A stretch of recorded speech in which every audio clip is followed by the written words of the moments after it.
जी अस्सलाम वालेकुम स्टूडेंट्स। बच्चों आज हमने चैप्टर नंबर 20 एटॉमिक स्पेक्ट्रा के न्यूमेरिकल करने हैं स्मार्ट सिलेबस के मुताबिक। इंतहाई आसान न्यूमेरिकल हैं, कोई इसमें टेक्निकल नहीं है, जो टॉपिक पढ़ के आए हो उसी तरह से है। तो देखें सबसे पहले इसमें न्यूमेरिकल है कौन कौन से। दूसरा 20.2, 20.3, उसके बाद 20.7, 8, 9, 10, ये इस तरह से हैं। तो बच्चों 20.2 देखें, उसने हमें 3 वेवलेंथ दी है बच्चों, लैम्डा 1 भी दी है, लैम्डा 2 भी दी है, लैम्डा 3 भी दी है। 400 नैनोमीटर, 500 नैनोमीटर, 700 नैनोमीटर। हमसे कहा है कि एनर्जी निकालनी है इलेक्ट्रॉन वोल्ट में। बच्चों मैंने आपको बताया भी था 19वें और 20वें चैप्टर में, कभी वेवलेंथ दी हो एनर्जी निकालनी है, एनर्जी दी हो वेवलेंथ निकालनी है, सिर्फ एक फार्मूला है और वो फार्मूला कौन सा है? तो आंसर है E is equal to H C over lambda. Planck's equation E is equal to H F और F की जगह हम लिख सकते हैं C अपॉन लैम्डा। देखो हमें H भी पता है, ये तो कांस्टेंट है, यूनिवर्सल कांस्टेंट 6.63 10 रेज़ की पावर -34। C भी हमें पता है 3 × 10 रेज़ की पावर 8। वेवलेंथ दी है, आपने एनर्जी निकालनी किस में है? आंसर है इलेक्ट्रॉन वोल्ट। ये ज़रा देख लें, मैं एक छोटा सा हिसाब को करवा देता हूँ, बाकी आप खुद ही कर लेंगे। देखिए E1 एनर्जी, जब E1 एनर्जी निकालोगे तो वेवलेंथ लैम्डा 1 होगी। H किसके इक्वल है? 6.63 मल्टीप्लाई 10 रेज़ की पावर -34। C किसके इक्वल है? C है 3 × 10 रेज़ की पावर 8 डिवाइडेड बाय। बच्चों वेवलेंथ क्या है? पहली वेवलेंथ लैम्डा 1, लैम्डा 1 कितना है? 400 नैनोमीटर, नैनो होता है -9। बच्चों जब आपने सारी वैल्यूज़ SI यूनिट में पुट की हैं तो आपका आंसर भी तो SI यूनिट में ही निकलेगा, आपका आंसर भी SI यूनिट में निकलेगा। तो एनर्जी का आंसर जूल में निकलेगा, ये यहाँ पर जूल आएगा एनर्जी का आंसर, ये आपके पास बच्चों आंसर ये जूल में निकलेगा। लेकिन उसने क्या कहा है? उसने कहा एनर्जी इलेक्ट्रॉन वोल्ट में निकालनी। अगर आपने इलेक्ट्रॉन वोल्ट में एनर्जी निकालनी है तो 1 जूल में कितने इलेक्ट्रॉन वोल्ट होते हैं? तो आंसर है 1 जूल, ये कुछ नहीं है ना, तो 1 तो है। 1 जूल में कितने इलेक्ट्रॉन होते हैं? तो आंसर है इलेक्ट्रॉन वोल्ट होते हैं 1 डिवाइडेड बाय 1.6 मल्टीप्लाई 10 रेज़ की पावर -19। तो प्यारे बच्चों अगर जूल की बजाय इलेक्ट्रॉन वोल्ट लिखना है तो फिर डिवाइड करना पड़ेगा किससे? 1.6 मल्टीप्लाई 10 रेज़ की पावर -19 से। ये आपको पहले कई दफ़ा बताया जा चुका है, क्योंकि एक इलेक्ट्रॉन वोल्ट किसके इक्वल है? 1 इलेक्ट्रॉन वोल्ट होता है 1.6 10 रेज़ की पावर -19 जूल, ऐसे। तो यहाँ से अगर 1 जूल निकालना है तो ये रकम उधर जाएगी, डिवाइड हो जाएगी। तो जूल को इलेक्ट्रॉन वोल्ट में कन्वर्ट करना हो तो डिवाइड किया जाता है 1.6 मल्टीप्लाई 10 रेज़ की पावर -19। चले अब आपने इसको सिर्फ मल्टीप्लाई डिवाइड करना है तो आंसर इलेक्ट्रॉन वोल्ट में निकल आएगा। अभी हमने लैम्डा 1 पुट किया था तो E1 निकला। जब लैम्डा 2 पुट करेंगे तो एनर्जी E2 हो जाएगी, लैम्डा 3 पुट करेंगे तो एनर्जी E3 है, HC कांस्टेंट। सेम इसी तरह से आपने इसको कर लेना। 20.3 देखें फिर से बच्चों, एनर्जी दी है, इनिशियल एनर्जी भी दी है, फाइनल एनर्जी भी दी है, आपसे कहा है वेवलेंथ निकालो। पूरी फिजिक्स में सिर्फ एक फार्मूला है, एनर्जी दी हो वेवलेंथ निकालनी है, वेवलेंथ दी हो एनर्जी निकालनी है, E is equal to HC over lambda. तो यहाँ पर हम लिख सकते हैं बच्चों energy delta E is equal to HC upon lambda.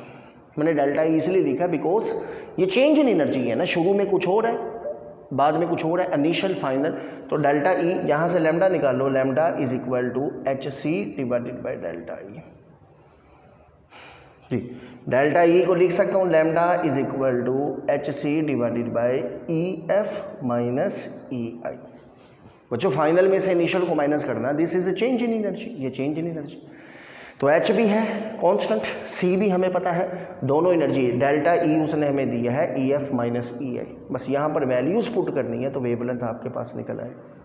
Simple calculator use करना है, मल्टीप्लाई डिवाइड करना है बस। हाँ कैलकुलेशन ज़रा ध्यान से करनी है क्योंकि वैल्यूज़ छोटी हैं। H भी 10 रेज़ की पावर में है, C भी है, EI EF ये सारी वैल्यूज़ ज़रा बड़े ध्यान से आपने करनी है। 20.7 पर चले जी, एक्सरे के न्यूमेरिकल्स हैं। एक्सरे बच्चों एक्सरे का टॉपिक बड़ी डिटेल में पढ़ा था हमने एक्सरे को बड़ी डिटेल में सीखा है, क्योंकि एक्सरे से बड़ा टॉपिक है ही नहीं 20 चैप्टर में कोई। हमने एक फार्मूला, 2 किस्म की एक्सरेज होती हैं, कंटिन्यूअस और कैरेक्टरिस्टिक। कंटिन्यूअस एक्सरेज में हमने पढ़ा था कि लैम्डा मिनिमम किसके इक्वल होता है? तो lambda minimum is equal to HC divided by V into E। याद होगा आपको, मैं डायरेक्ट फार्मूला यूज़ करता हूँ बच्चों। Lambda minimum is equal to lambda minimum continuous X-ray में जो शॉर्टेस्ट वेवलेंथ है, मिनिमम वेवलेंथ है एक्सरे की, हाईएस्ट एनर्जी है, वो किसके इक्वल होती है, एच सी ओवर वी। उसने हमें पोटेंशियल दिया, कहता 3000 वोल्ट से इलेक्ट्रॉन मूव कर रहा है, वो टारगेट से टकराएगा। तो बताओ इस केस में सबसे छोटी वेवलेंथ वाली एक्सरे कौन सी होगी, लैम्डा मिनिमम निकालना। तो lambda minimum is equal to H C over V into, आपको याद होगा मैंने एक चीज़ टेक्निक बताई थी, मैंने कहा था कि एच सी अपॉन ई, इसका आंसर है 12400 एंगस्ट्रॉम डिवाइडेड बाय वी। आप इसको सोल्व करेंगे ना, एच भी लिखो, सी भी लिखो, ई, ये तो सारे ही कॉन्स्टेंट है, एच सी और ई, इनका जो आंसर होता है वो 12400 ज़रब 10 की ताकत -10 है। -10 को लिख सकते हैं एंगस्ट्रॉम, बिल्कुल ठीक है।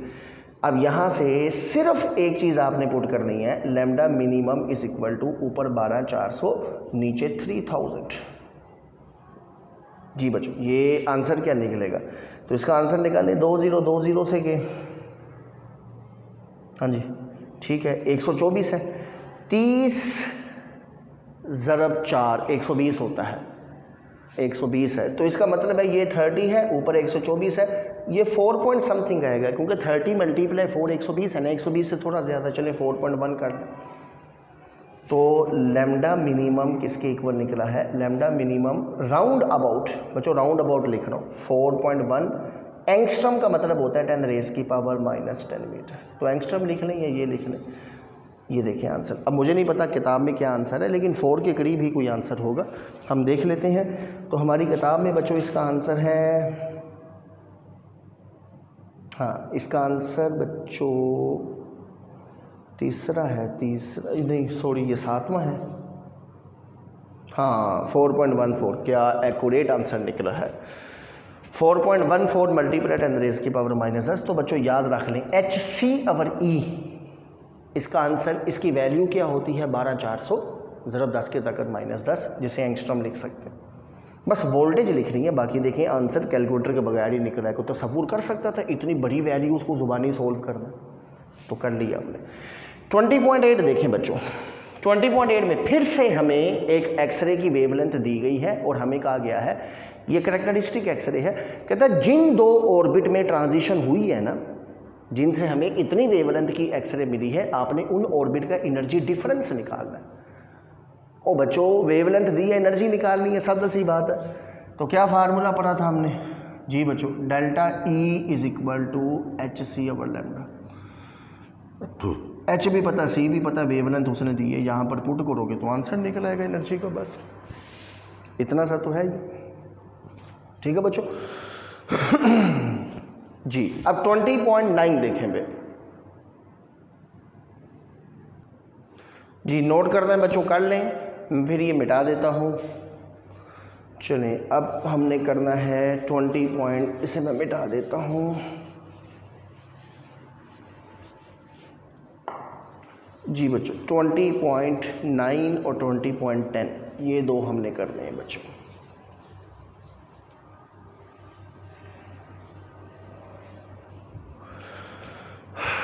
जी बच्चों 20.9 और 20.10 वाला जी। 9 हमारे पास क्या है, फिर ये बच्चों एक्सरे का है, उसने कहा है tungsten is target struck by electron that has been accelerated through from rest through potential difference of 40 kilovolt, 40,000 के वोल्ट, 40,000 वोल्ट के पोटेंशियल से इलेक्ट्रॉन जा रहा है। कहता find the shortest wavelength of the bremsstrahlung relation emitted. जी बच्चे फिर से सेम वही न्यूमेरिकल है। 20.9 bremsstrahlung, white X-ray, continuous X-ray, braking radiation, सारे इसी के नाम है। उसने कहा एक इलेक्ट्रॉन है किस पोटेंशियल से चल रहा है, तो आंसर है 40,000 40 किलो वोल्ट, बहुत बड़ा पोटेंशियल है। घरों में 220 वोल्ट आते हैं, दिस इज 40 किलो वोल्ट, 40,000। आपने निकालना क्या है, वही निकालना है, शॉर्टेस्ट वेवलेंथ निकालो। अगर इतने वोल्ट के पोटेंशियल से इलेक्ट्रॉन टारगेट से टकराएगा, तो जब वो टारगेट से जाके टकराएगा तो वहाँ से एक्सरे से निकलेंगे कंटिन्यूअस एक्सरे, उनकी शॉर्टेस्ट वेवलेंथ बताएं कितनी होगी, लैम्डा मिनिमम निकालना। फिर से बच्चों lambda minimum is equal to H C divided by V into E. हम लिख सकते हैं lambda minimum is equal to 12,400, आगे क्या आएगा एंगस्ट्रॉम डिवाइडेड बाय वी आ गया।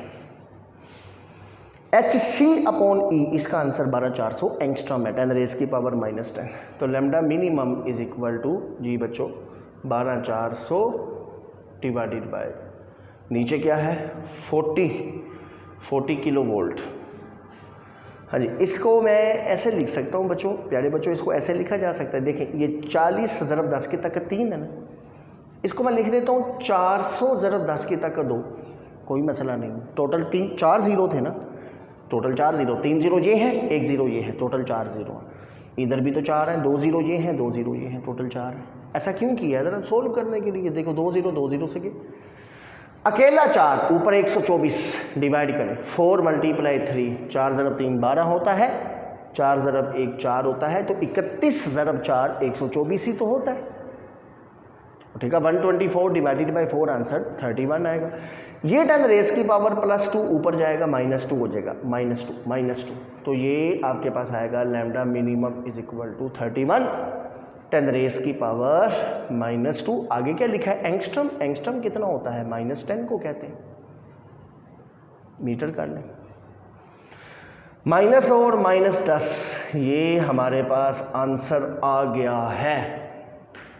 ये काम करो ना बच्चों, इसको हम ऐसे सोल्व भी कर लेते हैं। 31 तक़सीम 10 की ताकत 2 क्या होता है, तो आंसर है 31 तक़सीम 10 की ताकत 2 क्या होता है 0.31, यही तो होता है।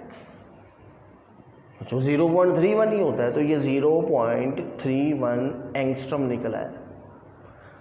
इसे नैनोमीटर में भी लिख सकते हो, शारिये ही आगे पीछे करना ना, मजीद एक शारिये इधर ले जाओ, और ठीक है ना। 10 की ताकत यहाँ पर अगर आप इसे बनाना चाहते हो प्लस नैनो बनाना है तो +1 करना है ना, तो +1 कैसे करेंगे। अगर एक रकम और छोटी कर दें तो उधर से एक +1 करना पड़ेगा, 0.03 हो जाएगा। 0.03 यानी अगर आप इसको नैनोमीटर में लिखना चाहते हैं तो ये बन जाएगा 0.03 नैनोमीटर। ठीक है, जैसे भी लिखें बच्चों। तो देखिए हाथ से सोल्व हो गया है, कैलकुलेटर की ज़रूरत नहीं पड़ी है। तो ये 0.3 दे, कैसा आंसर बिल्कुल मैच हो रहा है किताब से। 0.31 लिख लें या 0.03 नैनोमीटर, जो मर्जी लिख लें। 20.10 आखिरी न्यूमेरिकल है हमारा जी बच्चों। 20.10 क्या है, 20.10 है, हाँ, उसने orbital electron of the hydrogen atom moves with speed दी है 5.456 10 रेज की पावर। इलेक्ट्रॉन की स्पीड है, मेरा ख्याल है कि ये स्पीड, हाँ +5 है। इलेक्ट्रॉन की स्पीड दी है 5.456 × 10 रेज की पावर +5। हाँ जी, इलेक्ट्रॉन की स्पीड दी है किसी ऑर्बिट में, हमें नहीं पता कौन सा ऑर्बिट है, 5.456 10 रेज की पावर +5 मीटर पर सेकेंड। ठीक है जी, मीटर पर सेकेंड। आपसे कहा गया है बच्चों, एक तो बताओ कि ये स्पीड किस ऑर्बिट में है, एक चीज़। दूसरा, जब ऑर्बिट का पता चल जाए तो उस ऑर्बिट का रेडियस भी निकालो, उस ऑर्बिट की एनर्जी भी निकालो। क्या बात, आपने क्या क्या निकालना है बच्चों, एक तो बताना है किस ऑर्बिट में ये स्पीड है, पहला ऑर्बिट, दूसरा, तीसरा, चौथा, पांचवा, कोई तो होगा। फिर उस ऑर्बिट में स्पीड भी बतानी है। जब ऑर्बिट का पता चल जाए ना, दूसरा, तीसरा, चौथा जो भी है, फिर उस ऑर्बिट में रेडियस भी निकालना है, उस ऑर्बिट की एनर्जी भी निकालनी है, ये सारा कुछ निकालना। तो स्पीड का फार्मूला क्या था, स्पीड का फार्मूला हमने ड्राइव किया था, speed is equal to 2π/e²/nh, याद होगा आपको, 2π/e²/nh। यहाँ से बच्चों n ऊपर ले जाए, n is equal to 2π/e², speed नीचे ले आए, ये स्पीड आ गई, h पहले से लिखो। अब देखो बच्चों, सभी चीज़ें तो पता है, 2 भी पता है, 2 तो कांस्टेंट है, पाई 3.14, k कूलम जला का कांस्टेंट, 9 × 10 रेज की पावर +9, e क्या है, e चार्ज 1.6 × 10 रेज की पावर -19, स्पीड उसने दी हुई है, ये हमें स्पीड दी है, h प्रांस कांस्टेंट है। सारी वैल्यूज़ अगर आप पुट करेंगे तो ये आपके पास आंसर क्या निकलेगा बच्चों, तो ये हमारे पास आंसर निकलेगा n is equal to 4, n is equal to 4। फिर से बच्चों ये सारा तो कांस्टेंट है, 2 पाई के कूलम्स लॉ का constant, E charge, H Planck's constant, speed उसने दी हुई, सब कुछ यहाँ पर लिखोगे तो n4 निकलेगा। तो इसका मतलब क्या है? इसका मतलब है चौथे ऑर्बिट में ये स्पीड है। अगर चौथे ऑर्बिट में ये स्पीड है तो फिर चौथे ऑर्बिट में रेडियस निकालो। रेडियस का फार्मूला जनरल पड़ा था, Rn is equal to n square into R1। चूँकि n4 है तो R4 is equal to 16 R1। आप जानते हैं R1 कितना था? 0.053 नैनोमीटर। और पहले ऑर्बिट का रेडियस तो याद ही करो ना अब, 0.053 नैनोमीटर। तो n स्क्वायर 16 से ज़रब दोगे तो ये चौथे ऑर्बिट में रेडियस भी निकल आएगा, जो भी निकलेगा नैनोमीटर। उसके बाद एनर्जी का फार्मूला क्या पड़ा था? En is equal to minus E0 upon n square. Energy orbital number के स्क्वायर के इन्वर्सली प्रोपोर्शनल। ठीक है, यहाँ से बच्चों चौथे ऑर्बिट में energy E4 is equal to minus, और बच्चों ग्राउंड ऑर्बिट E0 क्या है? E0 क्या है? What is E0? E0 energy है ग्राउंड ऑर्बिट की, ग्राउंड ऑर्बिट की एनर्जी है। तो ग्राउंड ऑर्बिट की एनर्जी कितनी होती है? तो आंसर है 13.6 इलेक्ट्रॉन वोल्ट। हाइड्रोजन के केस में 13.6। ऑर्बिट कौन सा? चौथा, n चौथा ऑर्बिट है। 4 का स्क्वायर कितना होगा? 16। 13.6 डिवाइडेड बाय 16 करोगे तो चौथे ऑर्बिट में एनर्जी भी निकल आएगी, जो भी निकले यहाँ पर लिख लेंगे आप। ठीक है, तो जब ऑर्बिट पता चल गया, क्वांटम नंबर पता चल गया, तो एनर्जी रेडियस हम उसका निकाल सकते हैं। ठीक है बच्चों, ये चैप्टर 20 के न्यूमेरिकल है। अच्छा, अब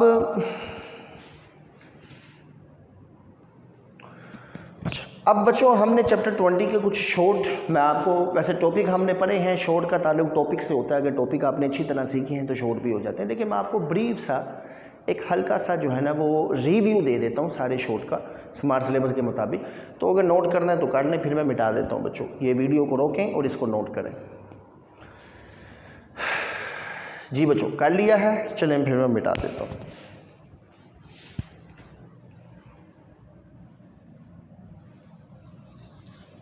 चलो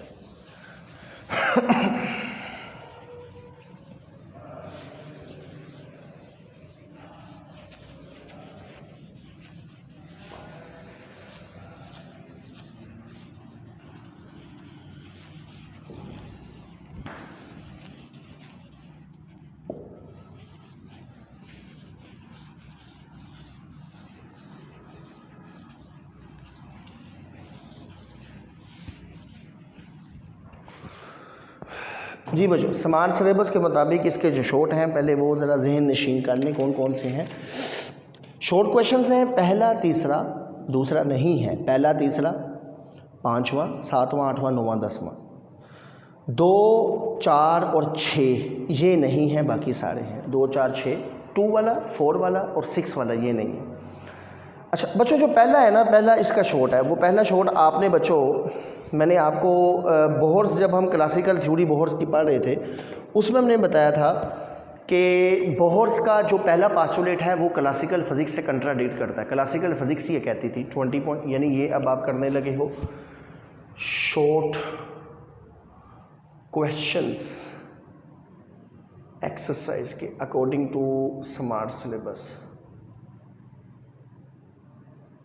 तो बच्चों ये शॉर्ट क्वेश्चन है। हाँ जी, 20.1 बोहर्स का जो पहला पास्टुलेट है वो कंट्राडिक्ट करता है क्लासिकल फिजिक्स से। क्लासिकल फिजिक्स ये कहती थी कि इलेक्ट्रॉन जब न्यूक्लियस के गिर्द घूमता है ना तो वो लगातार एनर्जी को रेडिएट करता है, निकालता है। बोहर्स ये कहता है कि इलेक्ट्रॉन जब एक ऑर्बिट में घूम रहा होता है तो वो किसी किस्म की एनर्जी नहीं निकालता, वो एक ही ऑर्बिट में, फिक्स ऑर्बिट में चलता रहता है। उसको उसने नाम दिया था डिस्क्रीट स्टेशनरी स्टेट। तो पहला ये इसका पास्टुलेट क्लासिकल थ्योरी से कंट्राडिक्ट करता है। 20.3 वाला, जी बच्चों मैं हल्का हल्का सा आपको रिव्यू दे रहा हूँ, बाकी आपने ये टॉपिक पढ़े हैं तो ये आपको आने चाहिए। 20.3 तीसरा क्या है? कहता है क्या इलेक्ट्रॉन अपनी ग्राउंड स्टेट में 13.6 की एनर्जी अब्जॉर्ब करेगा या उससे ज़्यादा करेगा? ये हाइड्रोजन का एटम है, ये इसका इलेक्ट्रॉन ग्राउंड स्टेट में है और इसके पास कितनी एनर्जी है? तो आंसर है इसके पास ग्राउंड स्टेट में एनर्जी 13.6 होती है, -13.6। हाइड्रोजन एटम के इलेक्ट्रॉन के पास ग्राउंड स्टेट में एनर्जी -13.6 इलेक्ट्रॉन वोल्ट होती है। मैं इसे बाहर से एक फोटोन देता हूँ या बाहर से कोई इलेक्ट्रॉन इस्तेमाल कर लो, ये इसे आके टकराए। कहता अब इस इलेक्ट्रॉन की एनर्जी फ़र्ज़ करें 13.6 इलेक्ट्रॉन वोल्ट से ज़्यादा, तो कोई मसला नहीं है बच्चों। इतनी एनर्जी हो या इससे ज़्यादा हो कोई मसला नहीं, ये इलेक्ट्रॉन हाइड्रोजन एटम के इलेक्ट्रॉन से टकराएगा, उसे उठा के बाहर फेंक देगा बस। देखो ना, दो ही काम होते हैं ना, एक होता है इलेक्ट्रॉन को अगर एनर्जी 13.6 दी है ना तो इलेक्ट्रॉन सिर्फ आयोनाइज होगा, बाहर निकलेगा, और अगर 13.6 से ज़्यादा की एनर्जी दोगे तो इलेक्ट्रॉन एटम से बाहर भी निकलेगा और किसी काइनेटिक एनर्जी से भी जाएगा। और बच्चों अगर इजाफी एनर्जी है, फ़र्ज़ करो मैंने दे दी है 14 इलेक्ट्रॉन वोल्ट की एनर्जी, 14 में से 13.6 तो आयोनाइज होने में यूज़ हो गई है, पीछे कितनी बच गई है 0.4 इलेक्ट्रॉन वोल्ट, 0.4 उसकी काइनेटिक बन जाएगी, सिंपल। तो electron can absorb 13.6 and greater than 13.6 electron volt energy. जी बच्चों, उसके बाद 5वां है, is energy conserved when atom emits a photon of light. कहता क्या एनर्जी कंजर्व्ड होती है जब atoms photon of light emit करता है। दुनिया का कौन सा प्रोसेस ऐसा है जिसमें एनर्जी कंजर्व नहीं होती? और सारे प्रोसेस बच्चों जो इस नेचर में एग्जिस्ट करते हैं वो सारे के सारे law of conservation of energy के मुताबिक होते हैं। ये नेचुरल लॉ है, ये बच्चों नेचर ने ये लॉ बनाया है, ये ह्यूमन मेड लॉ नहीं है, ये नेचुरल है। दुनिया का हर प्रोसेस इस लॉ को फॉलो करेगा अगर वो हो रहा है तो। देखो बड़ी सिंपल सी बात है, इलेक्ट्रॉन ये इसका पहला ऑर्बिट है, ये इसका दूसरा ऑर्बिट है। अगर इलेक्ट्रॉन लो एनर्जी स्टेट से हाई एनर्जी स्टेट में गया है, उसने कुछ एनर्जी अब्जॉर्ब की है, कुछ एनर्जी अब्जॉर्ब की है। जब वो हाई एनर्जी स्टेट से दोबारा वापस आएगा ग्राउंड स्टेट में तो वो सेम एनर्जी इमिट करेगा। यही तो है law of conservation of energy. बच्चों एक एटम जितनी एनर्जी अब्जॉर्ब करता है एक्साइटेशन में, उतनी एनर्जी रिलीज करता है डी एक्साइटेशन में। जब उसका इलेक्ट्रॉन ऊपर से नीचे आएगा तो वो सेम अमाउंट में एनर्जी को रिलीज कर देगा। It is law of conservation of energy, यही तो है। हाँ जी, 5वां, उसके बाद 7वां, 8वां, 9वां, 10वां। जी बच्चों 7 वाला क्या है, What do you mean when you say the atom is excited? कहता क्या मतलब है जब आप कहते हैं atom is excited. Atom excited है, इसका क्या मतलब है? वो ये आंसर है, एटम एक्साइटेड का मतलब होता है कि इस एटम में जो इलेक्ट्रॉन है वो ग्राउंड स्टेट से हाई एनर्जी स्टेट में चला गया। अगर किसी एटम में इलेक्ट्रॉन ग्राउंड स्टेट से हाई एनर्जी स्टेट में शिफ्ट हो जाए तो हम कहेंगे कि एटम एक्साइट हुआ है। एटम एक्साइट में एटम एक्साइट नहीं है, उस एटम के अंदर जो इलेक्ट्रॉन होता है वो इलेक्ट्रॉन अपनी ग्राउंड स्टेट से किसी हाई एनर्जी स्टेट में चला गया, ये मतलब होता है इसका। ठीक है जी, तो ये 20.7 था क्योंकि 6 नहीं है।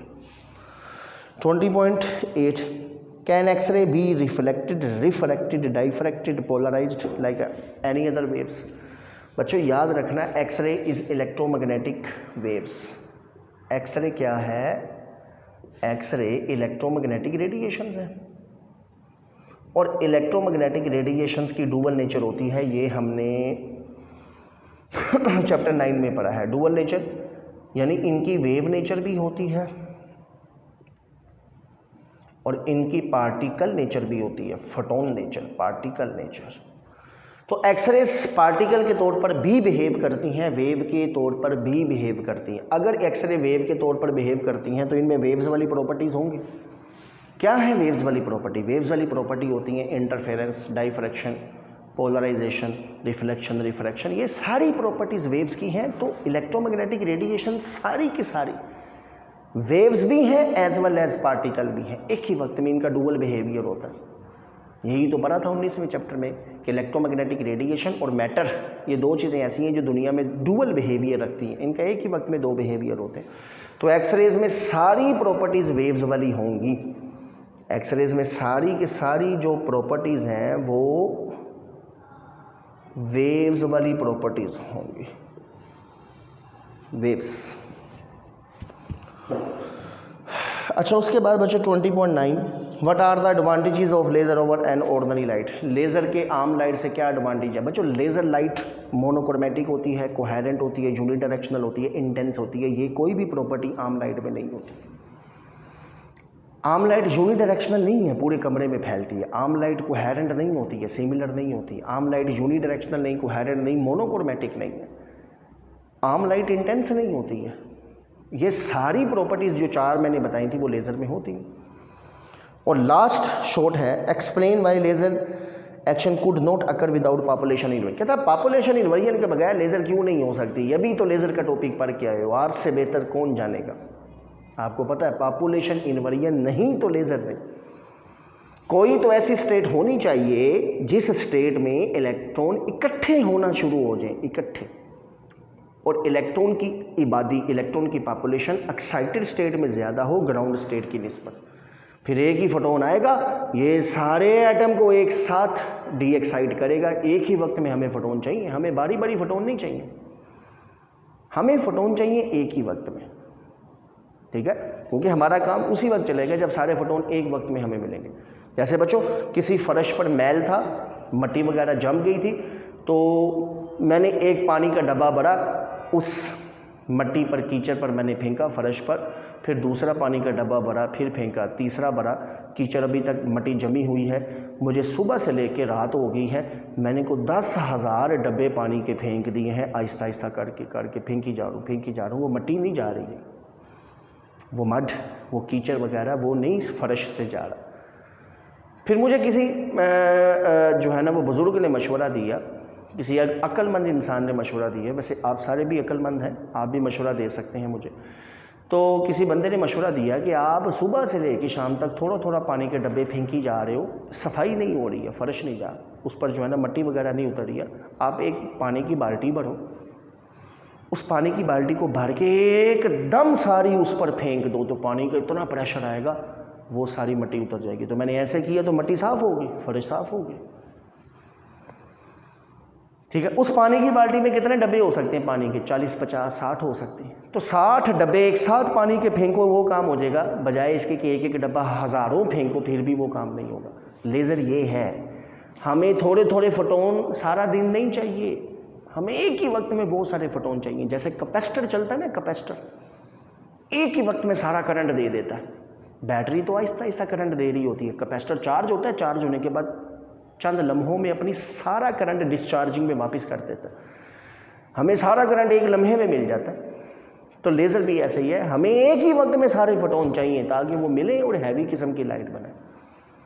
इसलिए बच्चों लेज़र के लिए पॉपुलेशन इन्वर्जन ज़रूरी है, ठीक है बच्चों। ये हमारा चैप्टर नंबर 20 एटॉमिक स्पेक्ट्रा का सारा कंप्लीट हो गया है विद एक्सरसाइज। अब इंशाल्लाह हम मिलेंगे चैप्टर 21 में एक नए जज्बे के साथ, नई जुनून के साथ, नए थॉट्स के साथ, नए कॉन्सेप्ट के साथ। क्योंकि चैप्टर 21 एंट्री टेस्ट का सबसे आप कह लें कि एक हसीन और ख़ूबसूरत चैप्टर है। इसमें से बड़े सवाल हैं जो एंट्री टेस्ट के पूछे जाते हैं। तो बच्चों ई कैट वालों का भी पेपर आ गया, एमडी कैट का भी पेपर होना है, तो उसमें 21वां चैप्टर यकसा जो है ना वो इम्पोर्टेंट का हामिल है। उसकी इंपॉर्टेंस है 21वें चैप्टर की, उसमें हाफ लाइफ है, रेडियो एक्टिविटी है, बाइंडिंग एनर्जी है, ये बड़े फेमस टॉपिक हैं बच्चों। तो हम इंशाल्लाह इनको पढ़ेंगे, हमारे पास टाइम है, हम डिटेल में पढ़ेंगे सारा 21वें चैप्टर पे। अल्लाह हाफिज़ बच्चों।